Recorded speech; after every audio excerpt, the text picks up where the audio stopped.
Cat, man. So when do you get back? Like, what's that kind of like readjusting? Awful. Yeah. I made the worst decision ever. Yeah. So we came back through Germany, and our layover was in Baltimore. And I remember being in Germany, and one of the guys on the team was like, "Hey, Doc, you're from Massachusetts, right?" I'm like, "Yep." He's like, "Well, we're going to be in Baltimore in like 10 hours. You should tell your parents. Tell somebody from your family to meet you down there." I'm like, "All right, bet." So I call my dad.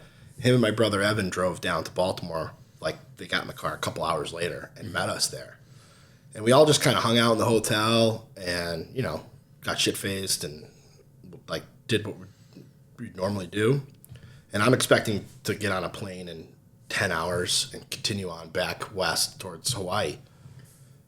And the same guy is like, "Hey, man, if you want to take your leave from here so you don't have to go all the way back to Hawaii and then are you going home?" I'm like, "Yeah." And he's like, "You can just leave from here." Yeah.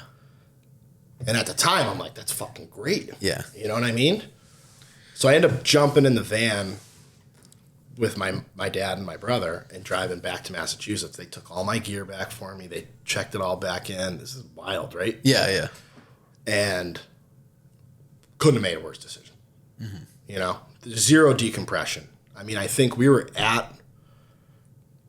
I can't remember if you showed me a picture of it or whatever. I can't remember the name of the place that Travis Mitchell was in, but it was where our whole team met before we drove back to Kabul to leave. Mm-hmm.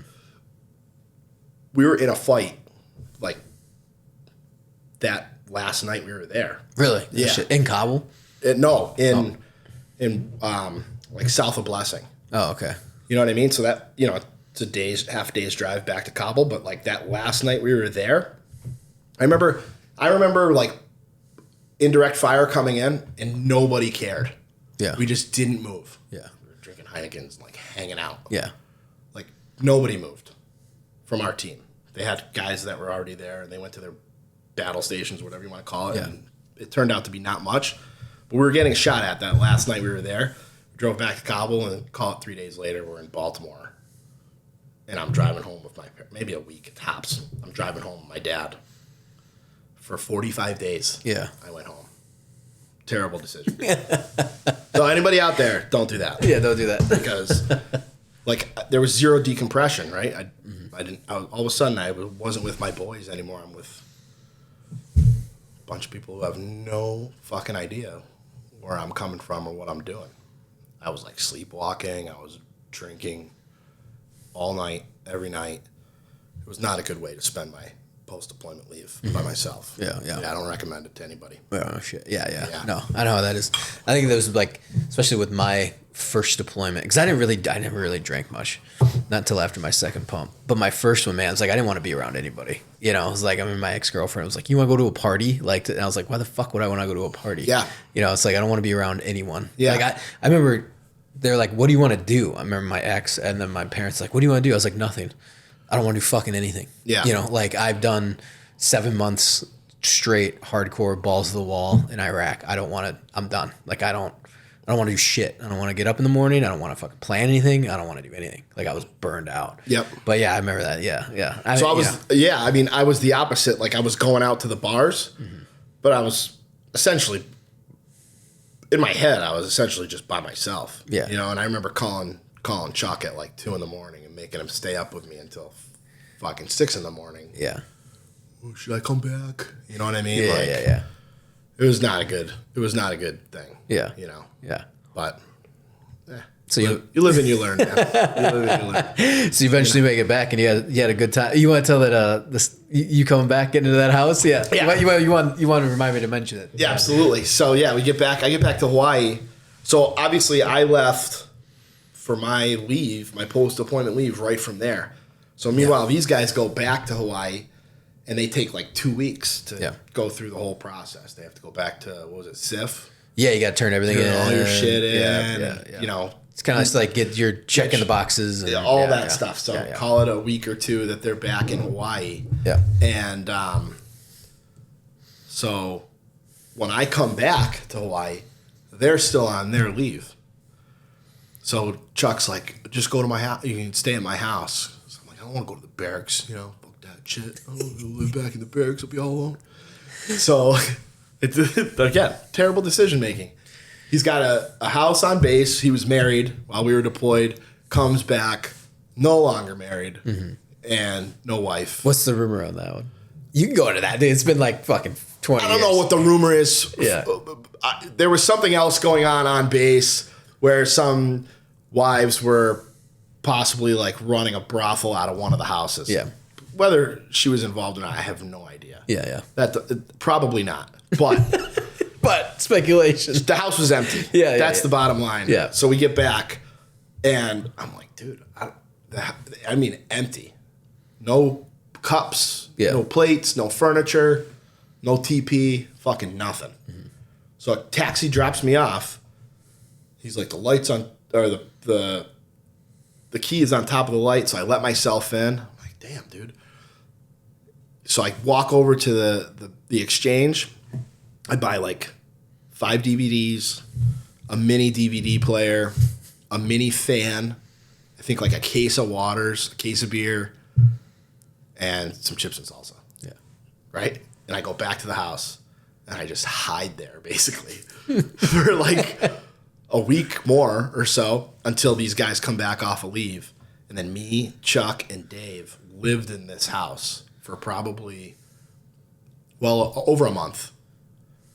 Didn't go back, didn't report back to work. I never went back to my command. I think these guys were like maybe sneaking off, making an appearance at work, and then just coming back, and we literally just partied out of this house for a long time. Collecting BAH and everything, right? The whole time. Yeah. And then I remember Dave Stocks like showed up with Spratty. I think Spratty gave us a little heads up that like he was coming. And then the party was over. Yeah. That was it. At least that party was over. Yeah. What did he say when he walked in? Like, what the fuck is wrong with you guys? Pissed. Yeah. He was so mad. Yeah. Because where were they at? Or were they just on leave? Yeah, they're on leave. Like people were just, hadn't been released from the regiment yet, which is where you were. Yeah. You go to regiment. Yeah, regiment. Yeah. Yep. So, they were just dotting their I's and crossing their T's and living life back at work, basically. Yeah. The weird thing was nobody came looking for us. Like nobody from my command was like, where the fuck is Luke Cournoyer? Yeah. Which I found odd. They must have thought I was still on leave. Yeah. Or something. Well, that makes sense, though, because even when we got back, it's like we all were off to the winds.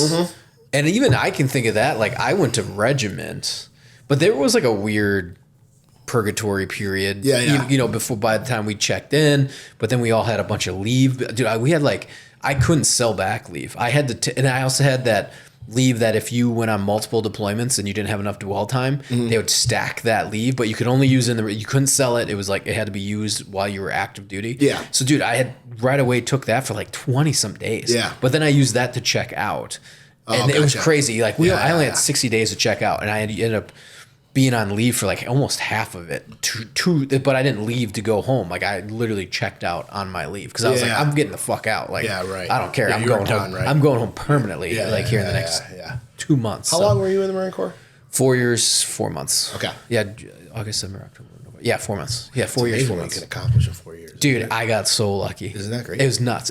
I got so lucky. People were like, "You've done," and it was weird and surreal too, because it was like running the gamut for me. Like infantry, I don't want to say special operations, but running from the gamut of, infantry units going into scout snipers, becoming a scout, and then the advisor mission is a Green Beret mission. So you're doing like kind of special operations, kind of SF mission, to like run that whole gamut of responsibility, to be like some dipshit boot who literally left a pin in his flak while I was trying to sew my name tape on, and it actually stuck my company commander to, spearheading mission, NATO ISAF missions in Afghanistan. Crazy. It's nuts. And I was, and I was 22 years old. Yeah. And but to have that whole experience, dude, it was luck. And people were like, oh my God. I was like, I got lucky. And they're like, you were lucky? I was like, yeah, man, too. it's fucking I say lucky. the same thing, yeah. It's fucking luck, man. Right. Like, I was fortunate because I guess people don't understand that kind of mentality. It's like, no, I got lucky.